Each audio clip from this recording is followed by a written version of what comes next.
A woman named Rita had been feeding a stray dog in an industrial area for nearly 3 weeks. Every morning, she left a bowl of food behind a shipping yard near the edge of the train tracks. Every morning, without fail, food would be gone, along with any trace of the small brown dog who had haunted the yard like a ghost. "I've never seen a dog so scared," Rita said over the phone. "He won't let me get within 10 feet. He just watches me, waiting for me to leave." Eldad and Larita from Hope for Paws were on the road within the hour. The address took them to a lonely, windswept lot lined with chain-link fences and broken machinery. Debris littered the edges of the property. Somewhere in all that rubble was the dog, a forgotten soul living in silence. They parked quietly, brought out the cheeseburgers and gentle snares, and began the wait. For nearly an hour, there was no sign of him. Then, movement. A small head poked around the corner of an old shipping container. His fur was dirty, patchy in places, and his ribs were sharply visible. His eyes were wide, sunken, and cautious. Eldad motioned for Loretta to stay still as he slowly knelt to offer food. Dog,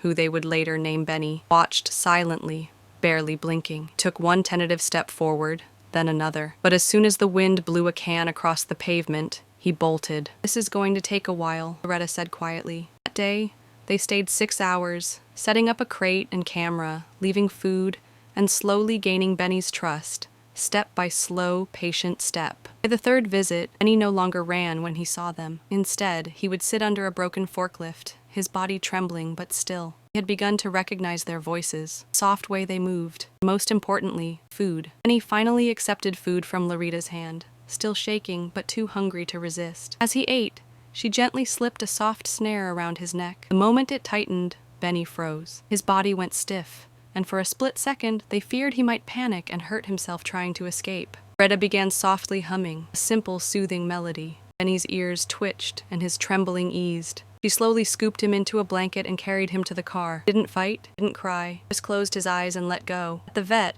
Benny was a heartbreaking sight. He weighed only 23 pounds, nearly 15 pounds underweight for his size. He had mange, eye infections, fleas, and a series of old wounds across his back legs. Most shocking of all, he had no microchip, no collar, no record, just a ghost of a dog. The first few nights, barely moved. He curled up in the corner of his kennel, eyes watching the door. When volunteers came in to feed or clean, he wouldn't move a muscle. No growling, no barking, just stillness. By the end of the first week, Benny wagged his tail for the first time. It was a tiny movement, hesitant and weak, but it was a start. The second week, he was eating out of volunteers' hands. He especially liked peanut butter and roast chicken. By the third week, he was walking on leash, shaky but willing. Hope for Paws put out a call for fosters. Within days, a woman named Jenna stepped forward. She'd recently lost her senior dog and wanted to help another in need. He was delivered to her quiet home in the hills, where he had his own cozy bed, backyard to explore, and, most importantly, someone who understood trauma. "I'll go slow,"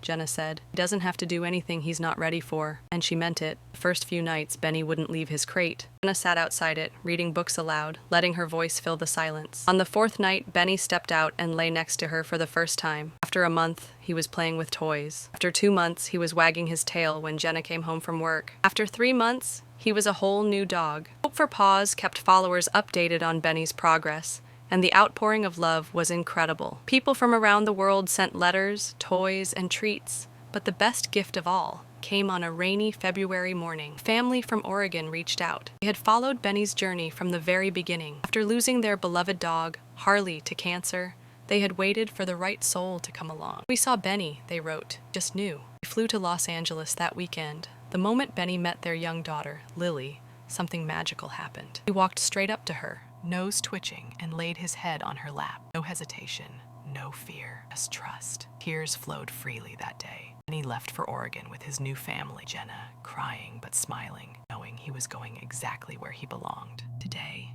Benny lives on a small farm surrounded by green fields, sunshine, and love. He sleeps on a big, warm bed. He runs freely. He plays with Lily and cuddles with her on stormy nights.